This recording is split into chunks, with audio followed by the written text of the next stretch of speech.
두 번째 독서 포인트, 호모 루덴스. 이건 정말 제 사적인 포인트인데요. 놀이하는 인간을 이 책의 4부의 14장에서 강조하고 있거든요. 아이들 육아 관련해서도 굉장히 저한테 의미하는 바가 있어서 포인트를 짚었는데요. 아이들에게 어떤 규칙이라든지 어떤 체계, 단계 같은 것들을 그냥 주입하거나 그런 방식보다도 훨씬 더 아이들 스스로에게 자발성을 부여하는 네덜란드에 그런 공간이 있다고 해요.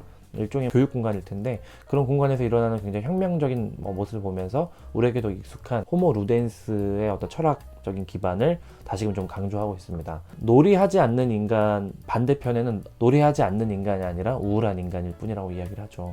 사실 현대인 전 세계적으로 갖고 있는 현대인의 질병 중 하나가 우울증이잖아요.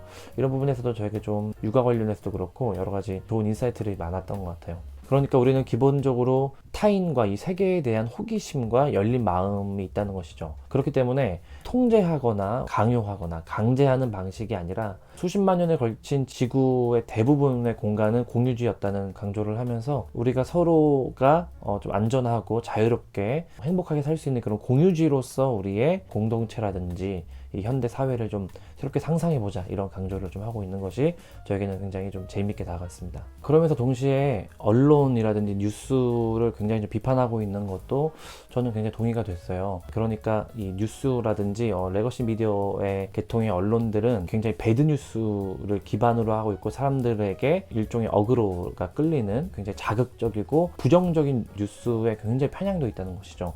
그러니까 뭐 선한 뉴스, 뭐 선한 소식, 기분 좋게 만드는 그런 소식보다는 자극적인, 폭력적이고 끔찍한 일들, 그리고 뉴스의 시청자들을 하나의 어떤 대상으로 뭉뚱그린다는 비판도 굉장히 동의가 됐고요. 저 개인적으로는 이제 육아를 하면서 자연스럽게 언론이나 뉴스로부터 굉장히 1년 동안 떨어져 있었거든요. 그러면서 실제로 저의 어떤 정신 건강 상태는 많이 좋아진 것 같다는 생각도 많이 들고, 개인적으로 저는 뉴 미디어들이나 이런 유튜브 같은 플랫폼들 앱 푸시 알림 같은 거는 몇 년 전부터 꺼놨거든요.